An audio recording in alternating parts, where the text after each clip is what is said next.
everyone, welcome back to my space. Hope you are all doing well. So in today's video, we are going to be making plantain chips, and to make this plantain chip, I start by diluting some salt in water. I will show you how to use this. Then I will now start peeling my plantain. I use unripe plantain, which is already properly washed. This is the way I peel my plantain. You can peel it whichever way you know how to do that. Okay, so I just use the sharp knife to cut into it. Then I will use this bread knife, or let me say the table knife, to just use to peel off the back. Okay, the ones that are not strong enough, I use my hands, my finger hands, to just pull it off. Okay, so whichever way you know how to cut your plantain. Some people even divide it into two to ease how they cut it. Okay, just peel off the back of the plantain however you can. Okay, so that's what I'm doing right now. Also in this video, I'm going to show you 3 different methods of cutting those plantain chips. Okay, so peel it off. At this point, see, I've done. So the first method is the round method. I'll be using this my vegetable cutter, the manual one that I use in my kitchen, to cut it in a round way. So now to cut it, you have to place your plantain is supposed to be straight, not slanting. Okay, see the way I placed it now, it is straight. So just by using this side of the chopper, we are going to be cutting it, and it's going to show round. You see how it's coming out now. Once you slide it to come out slanting, okay, it's just a very simple technique you can master. You see the way I'm doing it, and this is the easiest method of cutting this. Okay, I'll also show you other method of doing it. So just don't try to cut your fingers. Now this is a slanting one. You see the way I bent my plantain, I didn't keep it straight, so it's coming out slanting. You know the way you slice your plantain, the usual plantain you fry. Okay, so this is the way you see the way it's coming out slanting. Okay, so just bear in mind, the first one you keep straight, while the second one you just slant it in. Okay, actually they are almost the same thing, but there is a difference there. You know, it's always good to make it to look variety. Okay, just like that, see the way it is. So now another way, if you don't have a vegetable cutter, you can also use your chopping board or your table, or even your hands. You can use it and just like cut it into thin slices. Okay, just the way I'm doing it right now.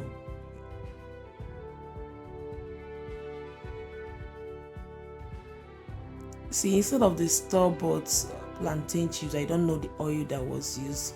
Just use this to satisfy your craving. Now this is the oldest method of doing plantain chips, which is popularly known as what, kpekere. This is the actual kpekere. You see, just get a long plantain. I'm also using my vegetable peeler. This is what I used to peel vegetable like carrots, potatoes. Just use it and use the edge and be cutting it straight. Okay, this is kpekere. I think they use knife in the village. They use knife to do it. Yes, they use knife to do it. All those people that are selling those sites, if you've ever traveled from the eastern part of Nigeria to Lagos, most especially, they use knives to do this. Like, okay, so you just cut this way. And then, but the tricky way of this method is that once you are cutting, be frying immediately. Because I'm trying to film first before I fry, but if you are going to do this, once you are frying, be dropping it into the oil immediately. Okay, so that you can easily get it separated, because doing it this way, it will end up coming together, which is not that good. Okay, so just try to separate it as much as you can. You see, with a bigger plantain, it is quite easy. Do you see those long strips of plantain? Okay, so just keep on. And this was quite faster with a longer one. Okay, so now at this point I am done cutting. Now it is time to fry. My oil is already hot and I drop it. I started with those long ones because I don't want it to come, and it still came together. So now I use this to separate it. I'm going to show you where I'll be using that diluted salt in water. Now it's time to add that diluted. So once you start frying, just add that salt Yes, that added 2 spoons. Now another thing is that once you start frying, you can start by adding 2 spoons into the oil. See, it will come out very crunchy and very nice. Okay, you don't need to toast your plantain chips inside salt. No, that will, if you try to toast it inside the salt, it will leave you with particles of salt on the plantain chips. So it's better for you to dilute it first before adding it to the oil. Now the more you are adding, after you fried like 2 batches, try to reduce from adding 2 spoons to 1 spoon. Why? Because the more you are adding salt to the oil gets to be salty. Okay, so you try to reduce the quantity. Even at some point, if you're not that kind of person that consumes a lot of salt, at some point don't even add at all, because the oil already contains salt. I don't know if you understand what I mean. The oil already contains salt, so you don't need more salt. So let me just assume you have 5 batches to fry, then you fry the first 2 batches with just 2 spoons of salt. Then the next one, you try to reduce and add just to 1, depending on your preference. If you're another kind of person that consumes a lot of salt, which is not actually good for you, so you just try to reduce it and play around it. Always taste to know if there is a need to add more. But at this point, the oil is already salty, so no need of adding too much salt to it. Okay, so I went ahead to fry all the ones like this.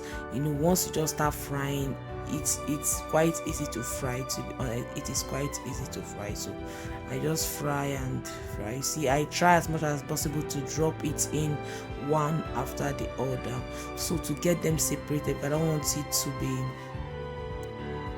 gummed together. Okay.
Take it out of the oil, and it's done. This is the end result. Thank you so much for watching. Until I see you on my next one.